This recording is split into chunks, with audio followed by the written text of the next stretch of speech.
So, hello and welcome to the New Gig Podcast. I'm your host, Glen Hodgson.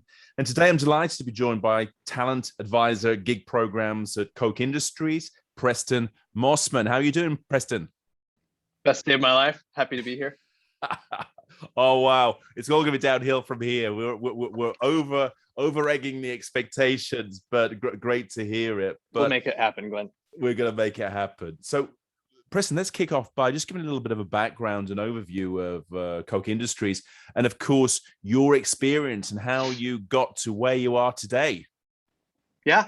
So Koch Industries, for the European listeners who may not be familiar with this, a whole lot of our brands, we've got a variety of portfolio companies spanning everything from industrial companies that make chemicals and plastics and refine paper or pulp into paper products, all the way to software and analytics. So we recently acquired a firm called Infor, but in parallel, we've also, a lot of our companies that were traditionally industrial companies have been expanding into the software and services world. So pretty diverse array of operations across about 13 different subsidiaries and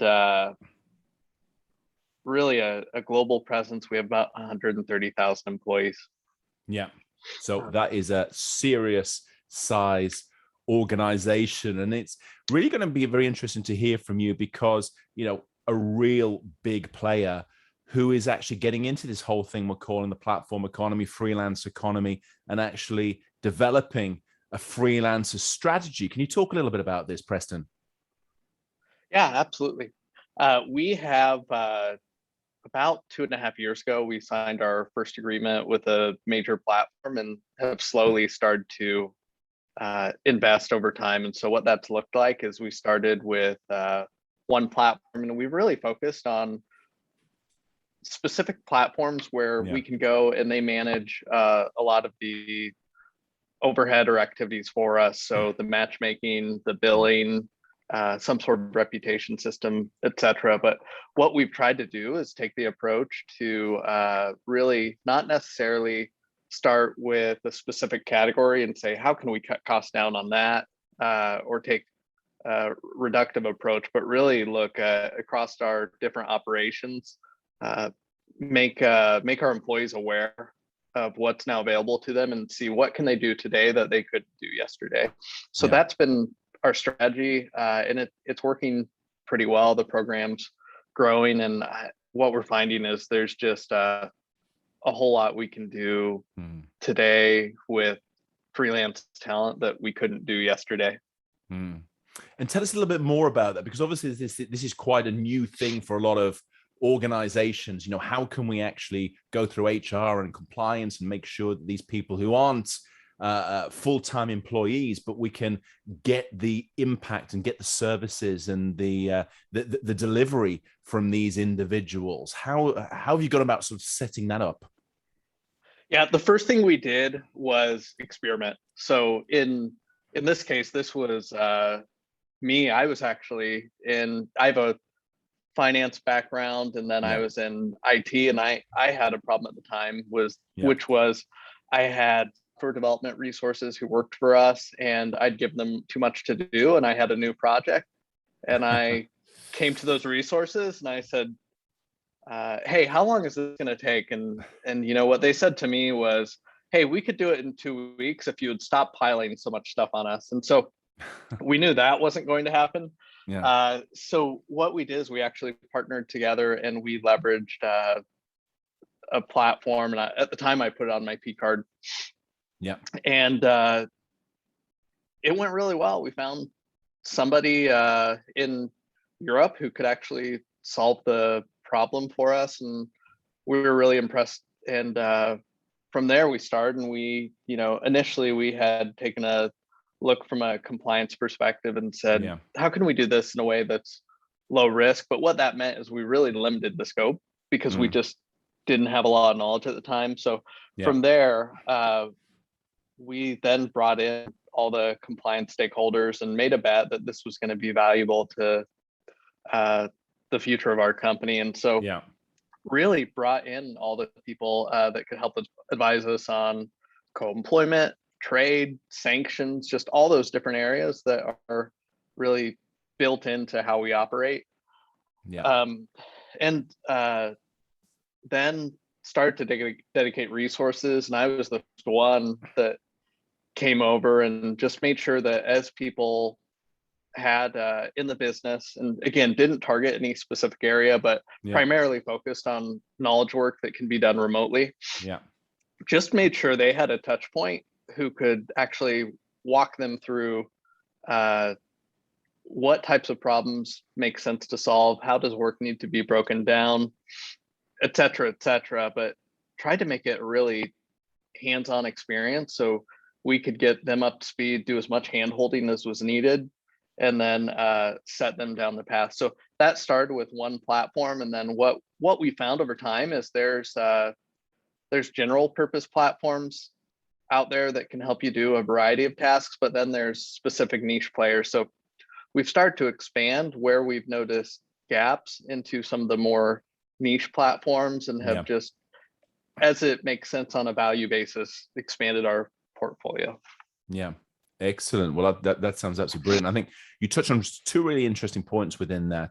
One thing is that, that you sometimes hear in the media this idea of algorithms deciding everything, but there's a human face there. There's the human interaction that is needed to be able to ensure that the talent that's recruited is looked after, knows what it's doing, and can actually deliver the right job. And the second piece I'd like you to talk a little bit more about is the element that, again, we hear the negativity that this is killing jobs. It's the end of the workplace and the work environment as we see it. Whereas the reality from a Koch Industries perspective is actually you're giving people work because the existing talent, the existing employees, they don't have capacity. So you're actually creating more work through this new use of freelancers. Yeah, I would say what I've seen, it's different for I suspect it's different for every company, and you really have to look segment by segment and see how this has played out. I can just say for us, what it's meant is most of the work we do is net new. So it's work that would otherwise not be done. Yeah. Perfect example would be in the research or the R&D space. Yeah. We've got, when we have an idea about a new product, typically we'll either do that in-house, which means we're always force ranking ideas, and there's a certain cutoff based on opportunity cost where we say, hey, that seems like it might be valuable, but we're not going to explore that. We're going to explore the highest value alternative. And that's traditionally how businesses have operated. Or we might go to a firm, and the firm has a similar process where they're only going to take on the highest value opportunities relative to their portfolio. What we found is there's all these individuals out there who can actually help us. And what that means is they don't have the overhead, so they can essentially shift the marginal cost down, which allows us to pursue more opportunities. But because they don't have the large overhead, and because they don't have incentives to assign a whole team to the problem, they're actually taking home more than they otherwise would be too. And so these are mutually beneficial engagements. And that's just allowed us to pursue things we wouldn't have otherwise pursued. It's also allowed us to accelerate projects. So I think the traditional procurement model or the traditional economic model, the easiest one certainly conceptually is to just look at what are the top line costs we can avoid through using programs like this. But the reality is, I think where the value has been for us is looking at opportunities and then saying, how can we get those to market quicker? May not actually be the cheapest outcome, but it's the one that creates the most value for us. So that's where we've really focused. We haven't really focused on, like, again, looking at a category and trying to squeeze margin out of it. Yeah, I see. So everyone's winning. Basically, people are getting more money.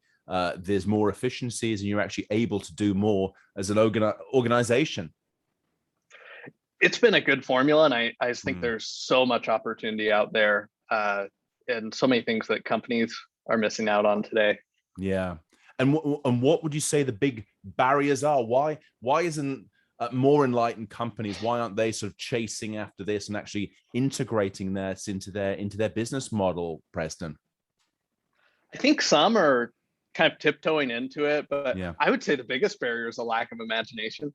Right. And Yeah. lack of imagination, and specifically around how can we approach problems differently.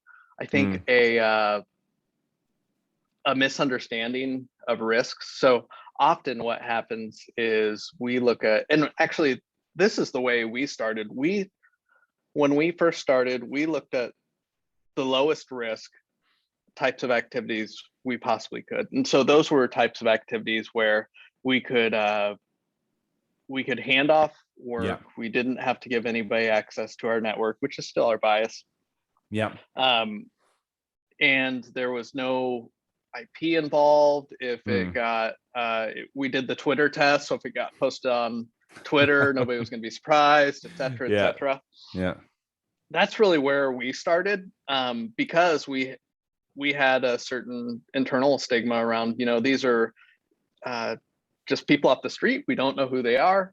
Yeah.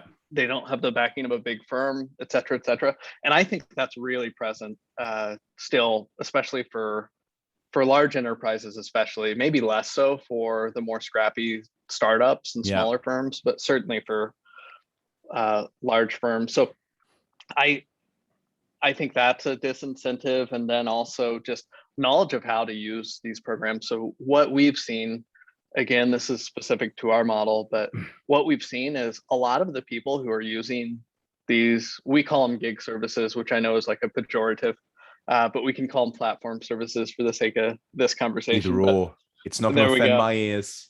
Good. But what we find is most of the people using these services today, so these are our internal customers, we're not customers of the traditional firms we typically do business with. So these are individuals who, this is their first time contracting. This is their first time potentially writing a check or paying a third party money, et cetera, et cetera. And so where we really have to start with them is with compliance, getting them up to speed around what works, what doesn't. And I think that's probably going to be true for a lot of other firms. So there's a big education piece. And then those same individuals, you have to also help understand, how do you break down problems into ways that another third party can help us? Because a lot of our internal processes today are built around everything being, behind the walls, everybody having context to how the company operates, et cetera, et cetera. When we work with these third parties, a lot of times they don't have that knowledge, but what they do have that's potentially superior to ours is a comparative advantage given a specific skill set. So figuring out how to take advantage of that, there's a definite learning curve to that. I would say education is probably the biggest piece, and then education. Next is also which niches to explore, because depending on the problem you're trying to solve, there may be another platform that you need to explore, or you may need to work with independent individuals. To get the right talent to be able to add the impact and the value that the organization's looking to. And if you put your sort of hat on and you were speaking to politicians and decision makers from a regulatory and a policy perspective, Preston, what would you give them in terms of advice about what they should be doing, or what should they not be doing to be able to harness the power of this sector and the availability of talent? I'm a political neophyte, so I'd probably use small words, but what I would say is generally to not treat it as a zero-sum game, and really think about the different segments. So a lot of the conversations that are happening today really revolve around people providing mobility, or people with pizzas on the back of their scooter. Those are still valuable constituencies, but there's all these other people out there who have the potential to earn much higher income through Yeah. these platforms than they do through traditional employment, and just to make sure we've got an approach that works for them as well, and also unlocks the potential and can unlock efficiencies within our economy. Yeah. I think that's great advice, and given the fact that sort of this is almost like people power, it's consumer led at the moment. That more and more people have got a taste of sort of remote working and more flexibility, given the COVID-19 pandemic. That this is kind of caught on, and I know where you're sat in the US, this is a much bigger trend than it is here in Europe so far. But it's something that's been set in train and probably is not going to go back anytime soon. So we're just at the start of something big that's happening, and Koch Industries are really at the forefront of this. Yeah, we're really excited about it. Excellent. Well, Preston, it's been great to speak to you, and look forward to having you on the show again later, where we can revisit what's happening, how far we've come, and what's coming up next. Thank you so much for the opportunity, Glenn. Pleasure.